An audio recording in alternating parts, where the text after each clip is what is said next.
Tamires do Resenhando Sonhos e a gente vai falar sobre A Fúria dos Reis. Esse vídeo tá saindo dentro do projeto Revisitando Westeros e eu tô trazendo um vídeo pra vocês aqui sobre cada um dos livros. Primeiro de tudo, quero fazer um disclaimer aqui no começo desse vídeo, que esse vídeo tá um pouco atrasado em relação ao cronograma de leitura, porque a gente já está entrando no último livro e eu tô liberando o vídeo do segundo livro só agora. A questão é que esses vídeos demoram um tempo muito maior de preparação, muito maior de pesquisa pra eu gravar e pra eu editar. E como a minha prioridade aqui no canal é manter o conteúdo saindo sempre e não parar, eu não consegui sentar pra gravar esse vídeo antes. O vídeo da Guerra dos Tronos ficou com 30 e tantos minutos. Eu quero falar sobre muitas coisas e eu não quero sentar aqui correndo pra fazer isso, pra fazer um vídeo mal feito. Os vídeos vão sair, esse foi um compromisso que eu firmei com vocês quando eu iniciei esse projeto, mas eles vão sair dentro do seu devido tempo, conforme eu tiver disponibilidade pra gravar. Mas agora vamos falar então de A Fúria dos Reis, que é o segundo livro. Esse livro saiu aqui no Brasil em 2011, né, pela primeira vez, e depois disso também rolaram várias edições aí, tem outras capas e tal. E eu lembro que quando eu li esse livro pela primeira vez, eu tinha gostado bem menos dele do que agora quando eu fiz a leitura pela segunda vez. É claro que na releitura a gente já tá procurando as coisas dentro da história e já tá enxergando muito melhor, né, os pequenos pontos, e isso claramente ajuda. E esse vai ser um vídeo com muitos spoilers, eu realmente vou falar sobre todos os aspectos importantes da história. Se você não quer saber o que acontece em A Fúria dos Reis, eu não recomendo que você assista. Nesse livro a gente vai ganhar alguns novos pontos de vista, como é o caso do Davos e do Theon, e a gente vai poder acompanhar a história de uma outra forma também, porque os personagens aqui vão estar muito mais espalhados do que a gente tinha em A Guerra dos Tronos, e aqui a gente tem uma dispersão muito maior dos personagens para nos mostrar novos pontos. Algo legal desse livro é que ele começa com a menção desse cometa que tá passando no céu, e cada uma das pontas dessa história tem um significado diferente para esse cometa. Então, lá na muralha, o Aemon tem um significado para ele, para Melisandre, que é onde a gente vai começar no prólogo aqui, em Pedra do Dragão, conhecendo o Davos, tendo um olhar sobre o Stannis, vendo o que tá acontecendo com ele lá. Esse cometa tem um significado a ver com a profecia, com o Azor Ahai, que tá ali pra acreditar ainda mais a teoria dela. Em Porto Real, pra Cersei, pro Tyrion, pro Joffrey, isso tem um outro significado. Pra Daenerys, isso tem um outro significado. Então eu acho bacana a forma como George Martin fez essas suposições pra cada um desses lados e colocou um pouquinho de verdade em cada uma dessas coisas. No fim da Guerra dos Tronos, então, a gente teve a morte do Ned Stark, a gente teve o nascimento dos dragões da Daenerys, e aqui a gente vai ter muito menos da Daenerys enquanto narradora dessa história, mas as coisas que acontecem com ela são bem importantes. E a gente tem algumas mudanças bem significativas nas posturas de alguns personagens. Por exemplo, a Sansa, ela meio que perdeu a inocência dela pra uma série de coisas. Isso foi algo que eu descobri que a série tinha envenenado muito a minha visão sobre a Sansa, porque na série ela demora muito pra desabrochar, deixar de ser sonsa, né, que a gente usa essa brincadeira com o nome dela. No livro ela se dá por conta disso, das coisas que estão acontecendo ao redor dela muito mais rapidamente. Aqui ela já tá um pouco mais ligada, ela não tem muito poder, né, pra fazer algo a respeito disso, mas ela tá percebendo as coisas que estão acontecendo ao redor dela, ela tá apanhando muito em função do contato dela, né, com o Joffrey. O Bran vai ser um personagem que vai aprender também muito nesse livro. A gente vai ter, né, a Mira e o Jojen aqui fazendo alguns esclarecimentos pra ele. O Jon Snow também vai ter algumas descobertas nesse livro, com as visões que ele vai ter. A Arya vai passar uma grande parte do livro em transição, e a Catelyn tem alguns pontos chaves dentro da história. E acho que um dos meus pontos preferidos aqui é o ponto de vista do Davos. Ele é um personagem que desde o início eu gosto muito dele. Eu gosto da forma como ele é uma das pessoas com menos poder e com menos status dentre aqueles que viram os nossos narradores, né, durante todo esse trajeto. Ele é um cara completamente fora dos padrões ali e que acaba tendo um certo poder de uma forma muito aleatória e muito, tipo, que nem ele acha que ele merece aquilo tudo. Então esse é um livro que pra muita gente é um livro de transição, mas eu acho que na verdade ele é muito mais de costura do que de transição. Muitas coisas são amarradas aqui e muitas coisas são planejadas e tramadas realmente para que esses personagens possam fazer certas coisas acontecerem na Tormenta de Espadas. Mas de forma alguma é um livro desnecessário. Agora eu vou comentar um pouquinho personagem a personagem, o que aconteceu dentro de cada um dos arcos aqui. Vou começar pela Arya. A Arya, ela foge então em direção à muralha com algumas das pessoas que também estão indo pra lá. Ela tá viajando junto com o Gendry, que ela não sabe quem é, junto com o Tota Quente, que cria ali uma rivalidade. Tem algumas partes muito legais desse arco da Arya. Uma delas é quando ela ouve falar de uma loba que tá tocando terror e ela pensa, né, sobre ser a Nymeria. Outro contato que ela possivelmente teria com a Nymeria quando ela vê uns olhos, né, na escuridão, e também o primeiro pensamento dela é a loba. É aqui que a gente começa também, lentamente, a ter essas menções mais frequentes, né, dessa loba, dessa matilha. É aqui também que ela vai conhecer o Jaqen H'ghar. Num primeiro momento a gente não sabe quem é, né, ele tá preso entre outras pessoas, ele pede ajuda pra ela. Um dos momentos que eu gosto dela é quando a guarda real se aproxima, né, procurando uma pessoa e ela acha que eles estão procurando ela. E aí, na verdade, eles estão procurando o Gendry, né, que tá entre eles ali, que é o bastardo, né, do Robert Baratheon. E aí eles meio que ficam assim, tá, mas por que ele quer você? E ele pra ela, você achou que ele queria você? E essa descoberta dos dois vai acabar acontecendo um pouco mais à frente e vai ser engraçado porque, por causa das convenções, a Arya ser uma mulher, ser uma nobre, tá viajando com eles, o Gendry fica meio pisando em ovos com relação a ela. E aí, quando eles são atacados, que ela faz uma escolha de libertar os prisioneiros e ela acaba libertando o Jaqen H'ghar, que é onde começa realmente a história dos dois, que vai levar a Arya super à frente nessa história. É basicamente esse contato que vai mover e transformar essa personagem daqui pra frente. Então esse é um momento muito importante na história. Ela vai parar em Harrenhal e ela vai ver as coisas acontecendo de uma forma muito de espectadora, realmente. Ela vai ver os nortenhos chegando, né, como capturados e tal, e ela vai ajudar dentro das medidas dela, né? Ela fica muito intrigada com o fato de que as pessoas não estão dispostas a lutar. Ter um castelo sobre a cabeça, ter uma comida no prato é o suficiente para aqueles tantos outros garotos que estão ali. E é engraçado porque ela é algo que pra ela não faz sentido, mas que pra gente tem que fazer, que é o fato de que essas outras pessoas não têm nada a ver com essa história, sabe? Essas outras pessoas não importam realmente com o que tá acontecendo, que eles não têm uma lealdade tão forte como ela tem por ser uma Stark. Eu gosto muito das interações que ela tem com o Jaqen H'ghar. Acho que um dos meus momentos favoritos da Arya nesse livro é quando ela dá, se eu não me engano, o segundo nome pro Jaqen H'ghar, ela se dá por conta que ela tá direcionando aquilo pro lugar errado, porque nesse momento ela já tá recitando a lista dela de nomes toda vez que ela vai dormir, né? As pessoas que ela quer ver mortas, as pessoas que ela quer matar. Ela se dá por conta de que ela podia estar usando o Jaqen H'ghar, que é um cara que promete pra ela 3 mortes por ela ter salvado a vida dele. E é claro que a Arya já fez coisas inteligentes durante a história e já teve algumas sacadinhas, mas ela é um ato aqui que eu acho que determina muito da personalidade que ela tá desenvolvendo e do fato de quem ela se tornou, que é quando ela dá o nome Jaqen pro Jaqen, né? E diz que a única forma dela retirar esse nome é ele ajudando ela a libertar os nortenhos que estão ali e tal. Eu acho que é mais um passo do desenvolvimento que a gente vê a personagem tendo dentro desse livro e é um dos meus momentos favoritos da Arya aqui. É nesse momento também que ele vai dar a moeda pra ela, já que ele tá devendo uma morte, vai dizer, ó, quando você quiser me encontrar, você usa essa moeda, Valar Morghulis. Ela não entende muito bem o que tá acontecendo, o que aquilo significa, mas ela aceita, né? A gente vê o Rose Bolton tomando Harrenhal pelos olhos da Arya. Acho que essa é uma das diferenças interessantes da série, porque na série quem ela serve é o Tywin Lannister, né? E não o Rose Bolton, se eu não estiver enganada. E outro momento importante da personagem é quando ela descobre que os irmãos dela estão mortos, né? E ela vê mais um pedaço da família dela se desfazer. Com relação a Sansa, eu acho que os pontos de vista dela têm duas missões. Primeiro, a gente entender a evolução dessa personagem. E segundo, super informar a gente sobre algumas coisas que estão acontecendo. Porque tem 1 ou 2 capítulos do ponto de vista dela onde nada muito grave acontece com a personagem, mas ela tá ouvindo coisas. Essa é uma personagem que ela tá apanhando muito, como eu falei pra vocês, e eu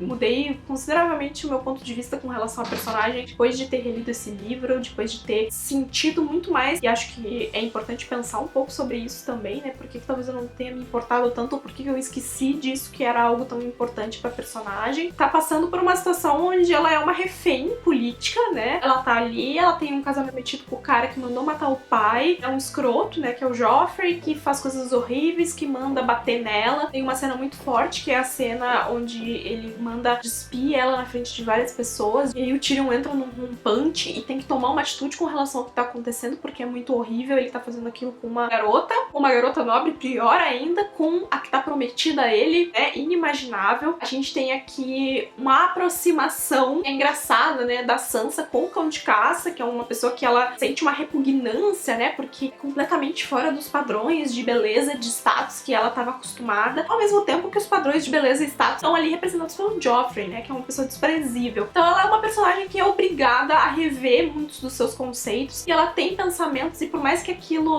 faça sentido na cabeça dela, ainda assim ela sente uma certa repulsa, então ela passa por uma luta interna muito grande nesses contatos, e ela recebe também uma carta, né, dizendo pra ela ir rezar, pra eles se encontrarem, tem alguém querendo ajudar ela, então aparece uma luz ali no fim do túnel que vai mover essa personagem. Ao mesmo tempo, ela também tem algumas perdas, que é o fato de que ela vai ter o seu primeiro período, e então isso marca a transformação dela pra mulher, e marca o fato de que a partir disso ela pode se casar, ter filhos, e estar completamente à mercê do Joffrey, mais do que ela já tá, é algo completamente amedrontador pra ela. Obviamente, no meio da guerra, casar com a Sansa não é mais algo tão importante assim pro Joffrey ou pros Lannisters em geral, porque aqui casamento é uma moeda de troca, então pra eles é muito melhor que eles casem o Joffrey com outra pessoa. Como o Henry morreu, a sua noiva esposa está livre e ter uma aliança com o Jardim de Cima é tudo que eles precisam pra se manter vivos dentro dessa guerra, então Joffrey concorda em abrir mão da Sansa e aceitar a Margaery como sua nova pretendente. E aí a Sansa respira fundo porque agora ela está livre. Só que estar livre na posição que ela tá não significa nada, né? Porque não tem mais a obrigação de casar com o Joffrey, mas parece que talvez ela esteja numa pior situação porque eles podem atirar ela pra qualquer lugar. Com relação ao Bran, eu acho que aqui é um dos momentos onde a jornada dele começa a se tornar muito mais interessante. Ele tá lá como líder de Winterfell, ele já sofreu os olhares, né, de repulsa dos Lords do Norte ali que ele tinha que receber e tal.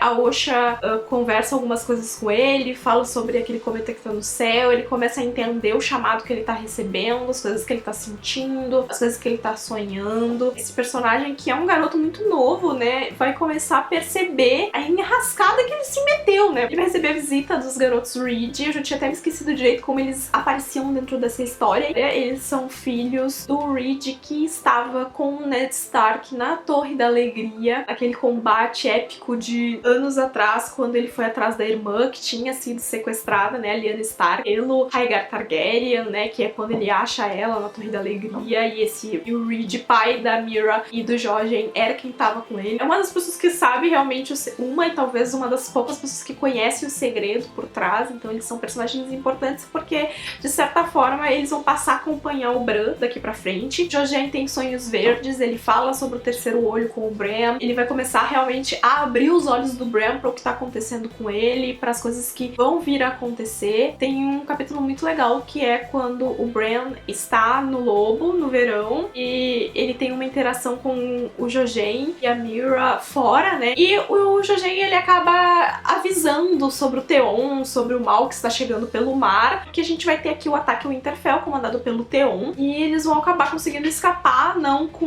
sem dificuldade, né? E vão acabar colocando o Theon em maus lençóis. E aí que vai começar a surgir toda a história, né, deles estarem mortos, porque o Theon vai pegar dois garotos e vai queimar eles como se fosse o Bran e o Rickon. É uma história de percepção, sabe? É o Bran entendendo as coisas pelas quais ele tá passando. E depois que ele sai, né, de Winterfell, fugindo ali em direção a esse Curvo de Três Olhos, ele também começa a entrar de forma mais profunda dentro do lobo dele. Isso obviamente tem consequências, né? No último capítulo eles falam muito sobre isso. Eu gosto muito como termina o último capítulo do Bran, que diz assim: a pedra é forte, disse Bran a si mesmo. As raízes das árvores são profundas, e debaixo dos solos os reis do inverno ocupam seus tronos. Desde que essas coisas permanecessem, o Winterfell permaneceria. Não estava morto, apenas quebrado. Como eu, pensou, também não estou morto. Então assim, se até então você não tinha percebido que o Bran ia ter um papel muito importante nessa história, como com essa conexão que ele tem sobrenatural, né, que é algo que funciona dentro das lendas desse mundo, aqui se cria essa expectativa muito grande do que vai ser essa conexão e do que ele vai ser capaz de fazer na história. Aí, falando de Theon, eu acho que esse é um personagem que,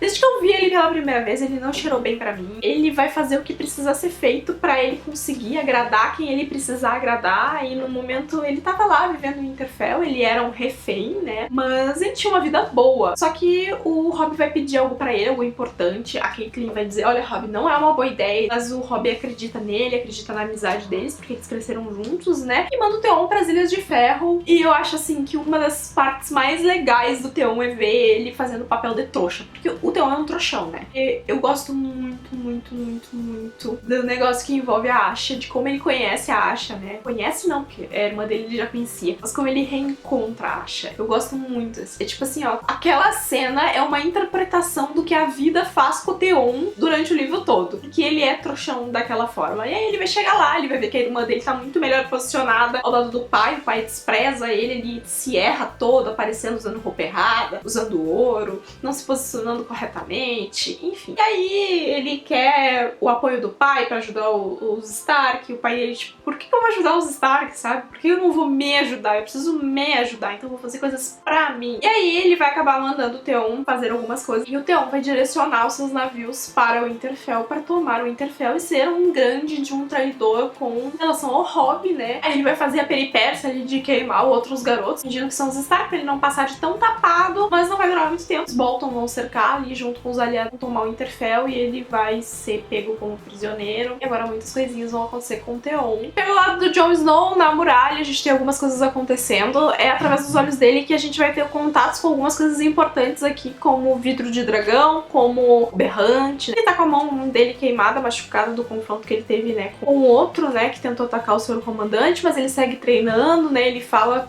conversa com o Sam sobre o irmão, sobre a luta, sobre como pra ele tá sendo difícil ver tudo aquilo acontecer e ele estar ali de certa forma. E se eu não me engano, no primeiro capítulo que a gente tem do Jon, ele tá conversando e aí tá aquele corvo do seu comandante junto. O corvo começa a falar: hey, hey, hey, pro Jon Snow. E assim, a primeira vez que eu li, eu não dei nenhuma bola pra isso, porque eu não sabia no que a jornada do Jon Snow ia se tornar ainda. Claro, já tinha algumas teorias e tal, mas é um corvo falando uma palavra. Não é um corvo falando uma palavra. É mais uma das dicas que o George Martin vai colocando no livro. E quando eu li isso, eu fiquei tipo, como eu não tinha prestado atenção nisso antes, sabe? E a gente vai ter mais também sobre os olhos do Jon Snow, a história do Aemon, que é um dos últimos Targaryens vivos aí. É um cara super importante pra história, né? Como está vivo há mais de 100 anos, ele viu muita coisa acontecer, ele tem elos muito fortes. Daí ele vai sair em patrulha e tal, porque eles têm que ver onde é que estão os selvagens. Aí ele vai ficar um tempo na fortaleza do Craster, vai ver as coisas acontecerem. Sam vai encontrar com a Coiva pela primeira vez, né? Vai falar todo aquele negócio. Ele prometeu ajuda pra ela ir falar com o Jon e tal. E aí ele vai encontrar o vidro de dragão, que vai começar a abrir um pouco o espectro de coisas aqui que podem ajudar no futuro, já que a gente vai ter, né, um episódio do Sam mais à frente. É nesse livro também que a gente vai ver o Jon encontrando a Ygritte pela primeira vez, né? Ela tá num grupo de selvagens, ela é capturada, ele fica responsável por matar ela e ele diz, não, não vou matá-la, e aí liberta ela. E aí um tempo depois ele acaba ficando junto com um outro patrulheiro. Eles estão adentrando mais e mais e mais, e esse patrulheiro faz ele prometer, né, que se eles forem capturados, ele vai virar a casaca e vai fazer o que for necessário pra ele se infiltrar, descobrir o que esses selvagens estão planejando. É claro que isso no futuro pode ter consequências muito ruins, como deveras tem, né? Pra quem já leu aí, já seguiu em frente com a história.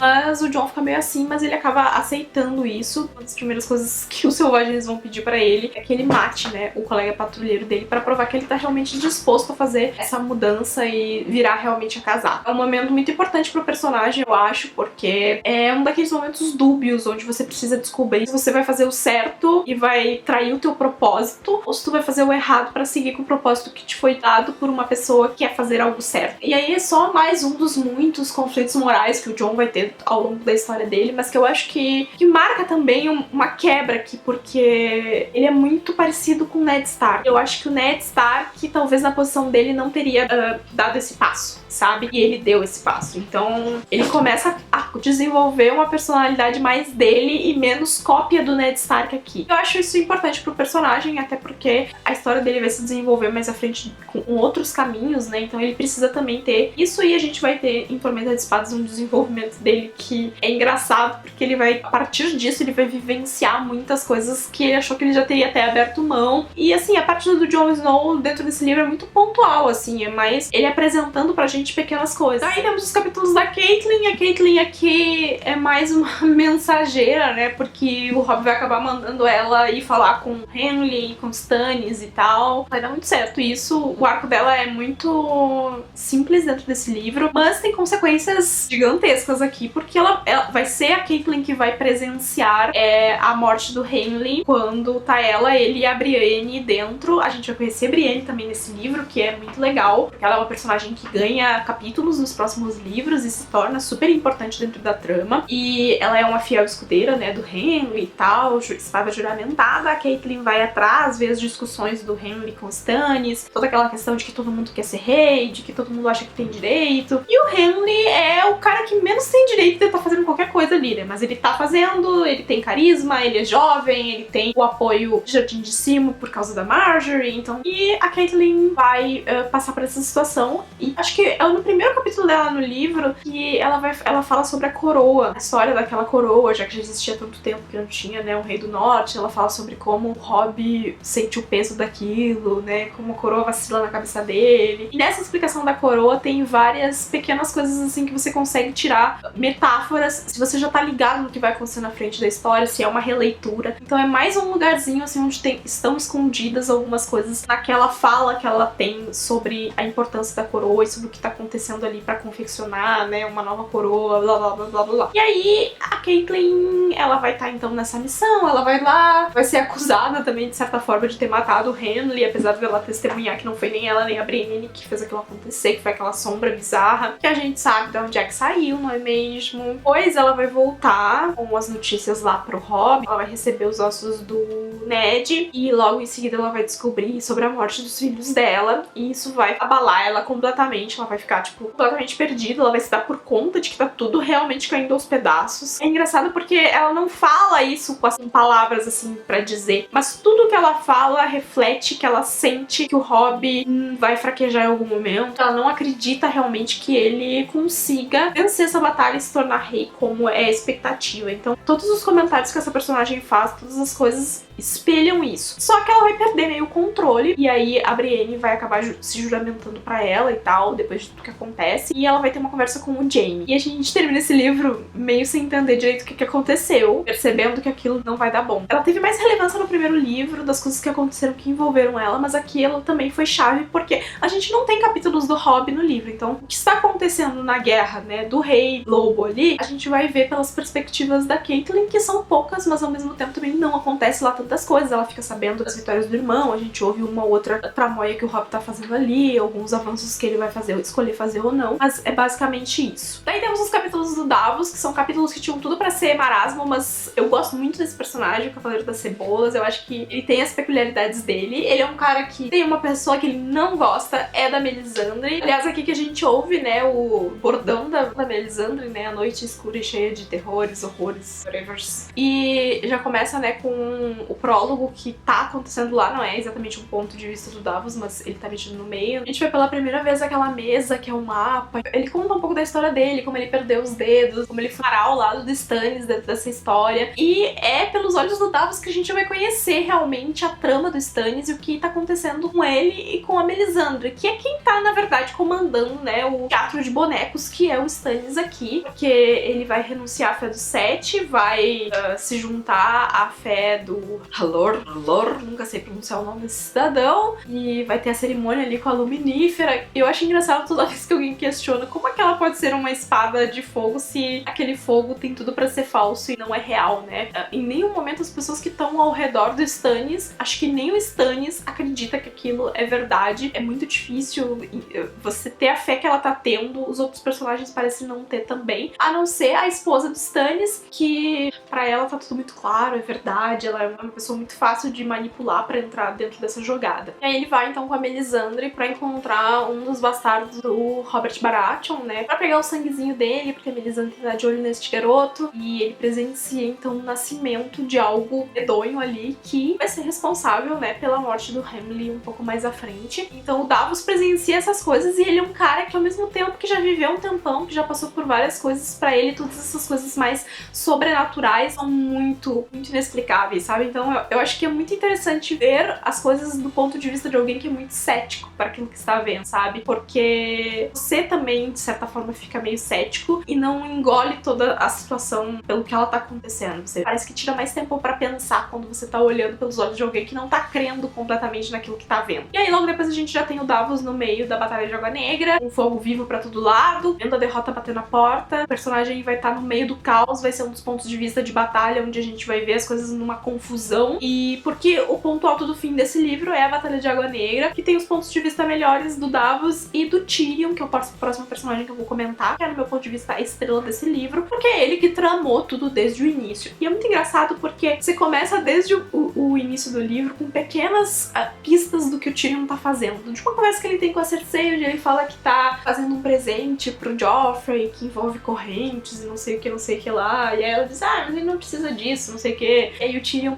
buscando não sei o que do fogo vivo, porque a Cersei, de certa forma, já também tá de olho nisso. E aí ele contra-atacando todas as coisas que ela tá fazendo, as tramas que ele faz com relação ao Mindinho e o Varys, que envolvem a Myrcella, né? De oferta pra um aqui, conta uma história pra um de um jeito, conta uma história pra um de outro. E aí vamos ver quem vai ser aquele que vai vazar a história pra ele descobrir quem é que tá mais tendencioso a trair. E aí aqui ele vai acabar negociando a Myrcella, vai mandar a Myrcella pra Dorne, é mão do rei Joffrey, a pedido do Tyrion Lannister, o que deixa a Cersei extremamente pistola. Olha só, o Tyrion mandou eu ser mão, desculpa aí, eu vou sentar no conselho, vou mandar desmandar e tu vai ter que deixar, porque, enfim, papai mandou. Então o Tyrion tem a oportunidade de fazer algumas coisas acontecerem, ele é um cara muito inteligente, ele tá numa posição que combina muito com o perfil dele, ao mesmo tempo onde ele também tem alguns questionamentos de tipo, meu, eu tô fazendo o que eu posso e o povo me odeia porque eu tô fazendo isso, sabe? Mas não tem o que eu fazer, eu preciso proteger essa cidade, se as pessoas vão me odiar, tudo bem, me odeiem, né? A gente até tem um episódio aqui, eu acho que é no aniversário do Joffrey que ele sai e aí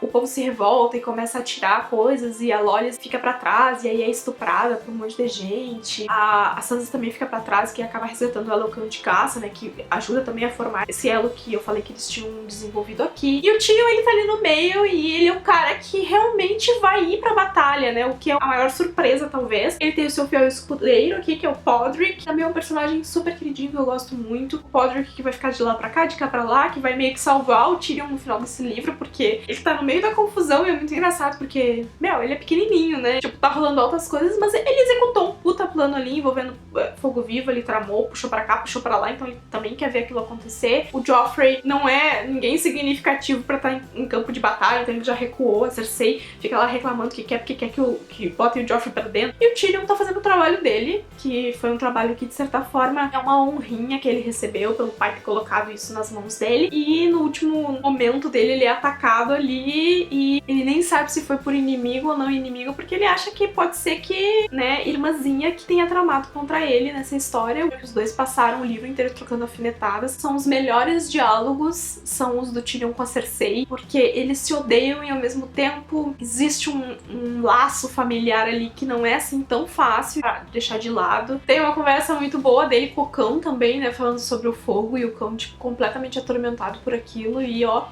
E o casamento do Joffrey com a Marjorie também é uma trama do Tyrion, né? Que ele começa lá atrás, né? A cutucar. Então eu acho que ele é um personagem que tem muito destaque dentro desse livro, porque muito do que acontece nesse último ato, que é um ato muito grandioso, depende das coisas que ele fez. E aí a gente tem Daenerys, que deu vida aos seus dragões, né? Lá no final do período da Guerra dos Tronos, que teve aquela cena que é muito relevante e mostra que ela não é só uma garotinha que tava ali passando por tudo, tem algo especial nela.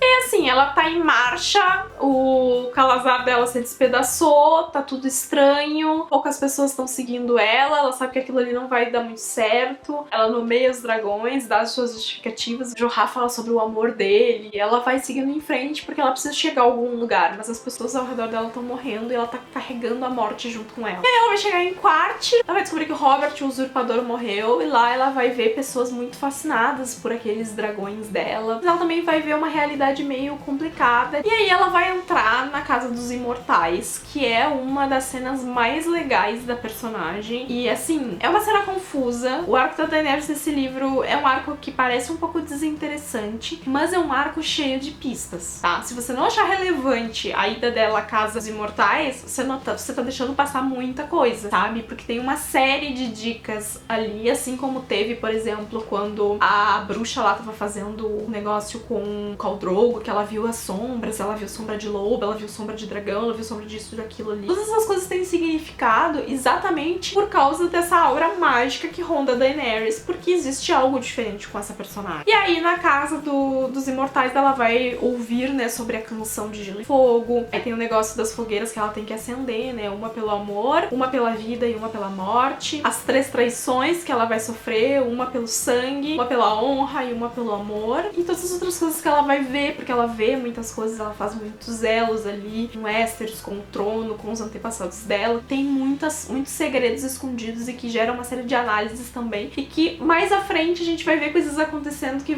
dá pra gente retomar essa visita dela à Casa dos Imortais, porque vai estar, de certa forma, refletido em algumas das coisas que ela vai ver dentro desse local. E aí ela vai passar por essas provações, vai ter...